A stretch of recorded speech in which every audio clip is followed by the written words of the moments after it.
Olá, sou o João e esse é o Lurdinas Cast. Nesse episódio vamos discutir o bullying e a violência nas escolas.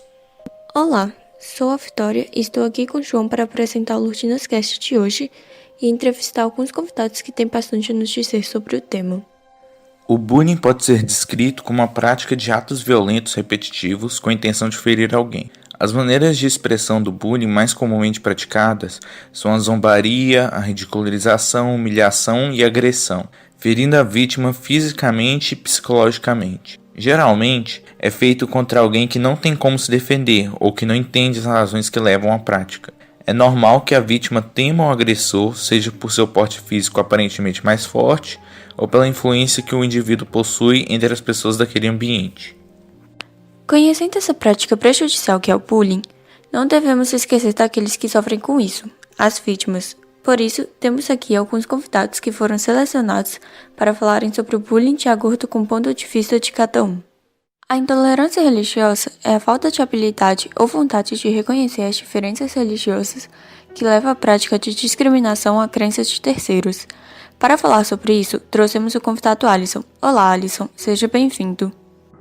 Olá, eu sou o Alisson e gostaria de começar agradecendo pelo espaço oferecido aqui no Lurdinas Cast, para vermos aqui falarmos de temas tão importantes nos dias atuais. A intolerância religiosa tem sido parte da nossa sociedade há muito tempo, desde a Idade Média, onde cristãos caçavam as bruxas, que eram mulheres que simplesmente não seguiam o cristianismo. Tínhamos também a maior cobrança de impostos e a deportação de pessoas que não seguiam o cristianismo. Já hoje em dia, ainda temos muito desrespeito contra várias religiões. Temos um enorme preconceito contra muçulmanos, onde muitos pensam que todos eles são terroristas ou homens-bomba, e muitos vão além do pensamento e os atacam fisicamente e verbalmente. Ocorrem também fortes ataques contra religiões africanas, onde várias pessoas chamam seus rituais de macumba e os atacam chamando de macumbeiros. E também ocorre ataque físico. Temos por último, mas não menos importante, a falta de respeito contra os ateus. Eu, como ateu, já fui chamado várias vezes de desalmado, de mau caráter, de ser de má fé, de ser ruim, de filho do capeta, e todos os ataques vieram de pessoas cristãs, que pregam o amor ao próximo. E então é isso. Temos que evoluir muito para chegar numa sociedade tolerante, respeitosa com todos. E muito obrigado, Vitória e João, mais uma vez, pelo espaço e bom dia a todos. Agradecemos sua participação. Tenha um bom dia. A LGBTfobia é caracterizada como ato, manifestação de ódio ou rejeição aos membros da comunidade LGBTQIA+. Visto isso, trouxemos o convidado Diogo para falar sobre. Olá, Diogo, seja bem-vindo. Olá, Vitória. Gostaria de agradecer a oportunidade de vir aqui falar sobre o assunto que acho ser tão importante de ser trabalhado na sociedade atual, que é a LGBTfobia. Uma coisa importante de ressaltar é a porcentagem de casos de suicídios e homicídios de pessoas LGBTs, sendo que mais de 40% são de pessoas menores de 18 anos, sendo a maior parte dos casos de homicídio e suicídio no Brasil. Isso ressalta a violência e a influência que a escola tem sobre a vida dos jovens, tanto no Brasil e no mundo atualmente, já que muitas pessoas se sentem obrigadas a se ajustar dentro de um grupo que, e às vezes, uma coisa tão natural quanto o amor a uma pessoa do mesmo sexo é considerada uma coisa absurda e merecedora de um tratamento diferente. Em 2016, 73% dos estudantes LGBTs relataram ter sido agredidos verbalmente. E dentro dessa pesquisa, 36% dos estudantes LGBTs relataram ter sido agredidos fisicamente. E existem diversas outras formas de violência, como violência psicológica, discriminação, violência física, negligência, que também apresentam um grande percentual de casos dentre os estudantes LGBTs, só que não são tão veiculados por causa de não apresentarem coisas comprovadas para chegar numa delegacia e denunciar, mesmo sendo um crime, a LGBTfobia. Só que por causa do preconceito internalizado e outras questões assim, envolvendo a LGBTfobia, até mesmo a opressão das escolas de que essas histórias sejam divulgadas, faz com que os casos não sejam levados às autoridades e olhados com o devido peso que realmente merecem. Uma coisa que eu acho interessante de ser relatada é de que o Brasil é o país que mais mata LGBTs no mundo, superando até mesmo países árabes que têm uma cultura que possibilita a morte de LGBTs por amarem uma pessoa do mesmo gênero, o que ressalta a grande disparidade cultural e humana do Brasil para outros países assim.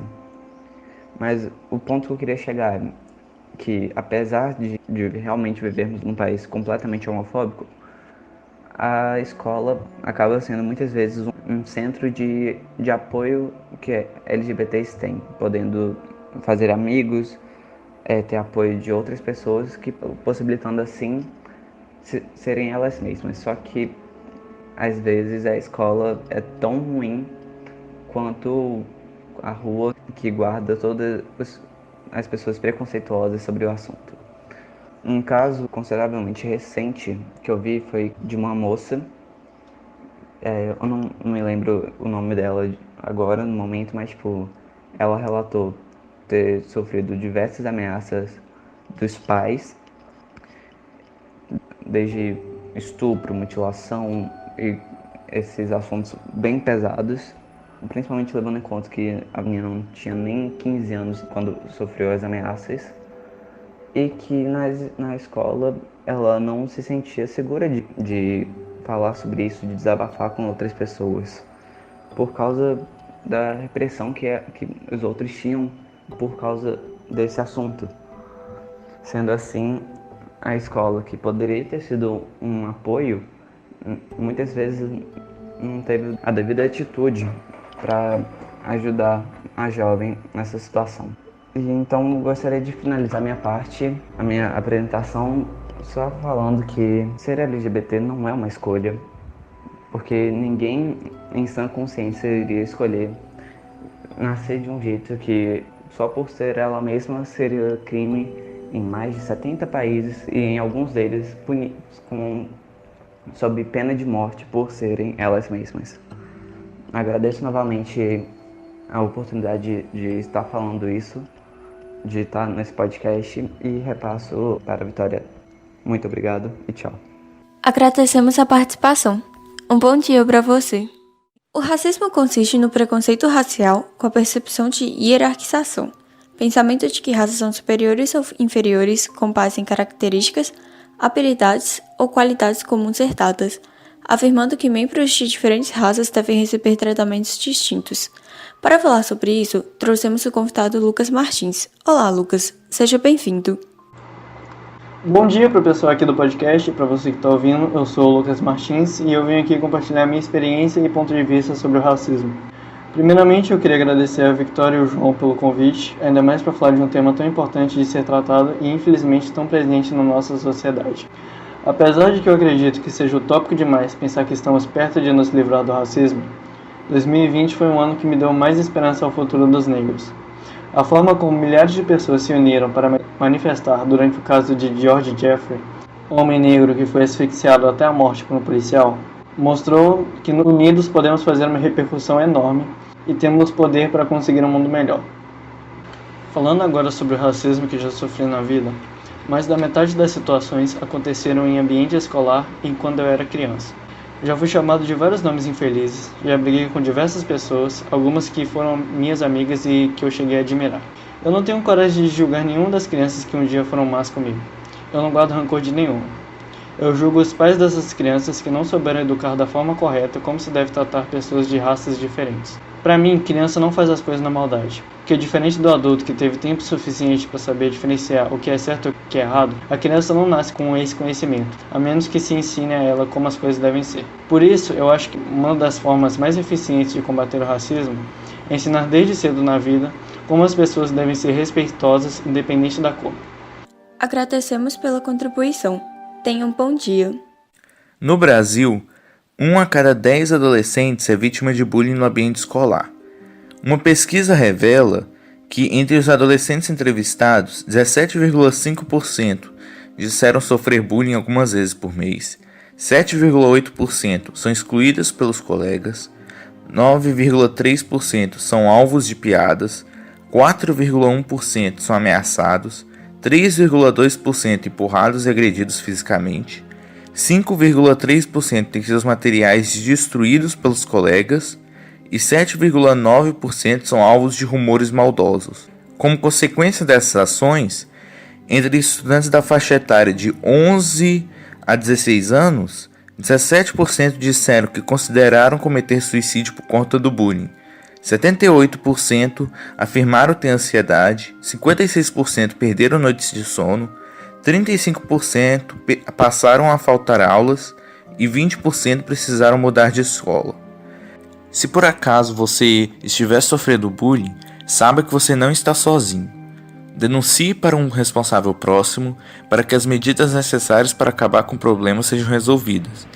Em caso de testemunhar alguém sofrendo isso, ofereça ajuda para denunciar o agressor. E assim encerramos o episódio do Lurdinas Cast de hoje. Até o próximo!